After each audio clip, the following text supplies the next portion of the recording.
Hey, welcome back to Pause the Burn. If you've been viewing this series, and if you are new to the party, welcome aboard. The party that is the perimenopause party. I'm Tracy. I'm a licensed clinical mental health therapist. I'm a nervous system somatic coach and a midlife woman navigating all things perimenopause. And I'm talking about all things on the mental health side. Let's talk about midlife identity, not midlife crisis, but midlife identity. Have you said recently to yourself, I don't feel like myself, or I feel like a piece of me is missing, or I'm not understanding like who I am right now? Or you notice that you used to do things that no longer fit what you want to do for others, but they're still looking for that person to show up. If so, you are going to enjoy today's series about identity. Many women come to this phase of life saying, I don't feel like myself right now, without having words for exactly what feels different or what's missing. They can't put their finger on it. This session isn't about fixing or forcing a return to who you used to be. It's about understanding what's shifting internally, why it makes sense, and how to move forward without abandoning yourself. This topic of identity comes up so often for women, really of all age ranges, but especially for women between 35 and 55. So I decided to cover this topic in three sessions, well, really in three parts. Across these three parts, we're going to discover one, what's actually changing when I say I don't feel like myself. Part two is going to be the identity patterns many women carry and why perimenopause disrupts them. And then three, how to reconnect with yourself without pressure, urgency, or reinvention. Think of it as getting to know your new best friend, a reawakened version of yourself. We're twins. That's right. This work is about recognition, so let's not judge ourselves.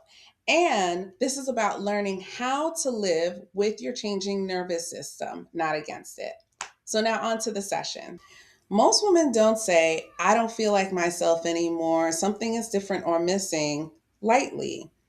Sometimes we say it quietly. Sometimes we say it with some confusion or guilt because on the outside, everything is ticking and moving the same, but something feels different internally. Well, something is different and actually changing. Um, and it's important. So it's important that we focus on why. When women talk about perimenopause, we talk usually about the symptoms, the irritability, the brain fog, exhaustion, anxiety, etc. But underneath those symptoms, something deeper is happening. This phase isn't just about the shift of hormones, but it also affects our identity reference points, the internal markers you relied on all these decades to understand who you are. You haven't disappeared. Your old reference map you used to identify yourself with no longer is the same. An analogy of that would be, would you use a map from the 1990s or 2000s to find a newly constructed house or a new block? You wouldn't. And you want to think about it this way. One way to understand this is to look at identity as a few core domains, not labels or boxes, just areas of self that tend to shift together. I'm going to walk you through four of them. As I do, notice which ones come up quietly for you. Core number one, functional identity, how I operate. This is a part of you tied to productivity, stamina, and execution. For a long time, your identity may have included things like, I can push through this, I get things done, I can handle a lot, I don't really need breaks, I can multitask and get it all done and have it all together. And maybe that was true, but lately you notice tasks take more effort, multitasking feels overwhelming, brain fog shows up when it never used to even exist, and or you may need more recovery time, both mentally and physically. This isn't laziness. It's not a loss of competency. It's your nervous system and brain saying the old operating system is no longer sustainable. When this domain shifts, many women feel frustrated or scared because capability has been a huge part of who you are and what has defined you. Core domain number two, relational identity, who I am to others. This domain is about roles and emotional availability. You may have been the reliable one, the emotional anchor, the peacemaker, the one who anticipates everyone else's needs, and this actually may still exist. However, during perimenopause, many women notice less patience for emotional labor, less tolerance for the nonsense, for the interruptions, for the multiple being pulled in multiple directions, a stronger need for pace or quiet or boundaries, and more irritability in close relationships. And that can be unsettling, not because you don't care, but because you're no longer able to override your own limits easily. This shift often brings guilt. Why am I not as patient as I used to be? Or why do I need space now? A great example would be an example for me. I noticed my adult child and my toddler having two different versions of me. And the truth is that my capacity has changed, not my character. And the same can go for you. Core domain number three, internal identity, how I experience myself. This is the hardest one to explain because it often is the most distressing one. It's the feeling of saying, I don't feel depressed, but I don't feel like me. So you might feel less emotionally vibrant, you may feel less motivated by the things that used to excite you, like they just no longer are things you want to do anymore. You may feel flat or numb or disconnected, or like you're watching yourself from the outside, if that makes sense. And it's not a loss of your personality, it's often your nervous system that's been running a really long time, and now you don't have that hormonal buffering anymore, like what we talked about in the last video.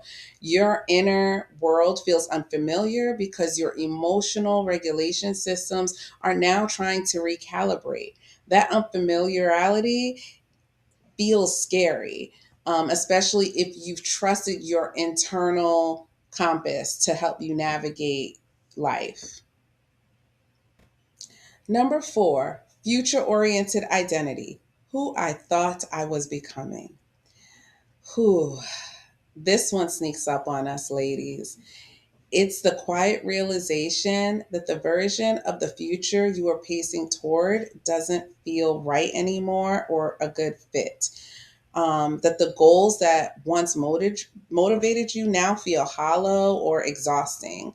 And you're questioning what success actually means for you now. This can bring um grief, or like invoke the stages of grief or loss, even if you can't fully name that you're grieving, not because you failed at achieving your goals or trying to get to a certain destination, but because the future you imagine was built around an older version of your capacity and priorities. This is not the end of your growth. Think of it as a pivot point. When women say, I don't feel like myself, what they're often noticing is not a breakdown, but multiple identity domains shifting all at the same time. That is very destabilizing, and it deserves context, not judgment, and not internalization. You are not losing yourself. You are outgrowing an identity structure that was once built for a different season of your life. In part two of this section on identity, we're going to talk about why this shift feels especially intense for certain women, particularly high performers, caregivers, and those who learned early to adapt, endure, and stay functional no matter what. We'll unpack where those identities come from and why perimenopause brings them to question. It brings this to the surface, and this becomes a huge focus for talking about identity and transition. If this episode helped you put language to something you've been feeling but couldn't quite explain, you're not alone. Leave a comment or a thought if you feel like this moved you at all. And a gentle reminder, this is not the end of who you are. It's the beginning of a more sustainable way of looking at yourself and being yourself. Like, comment, and subscribe, and see you in the next video.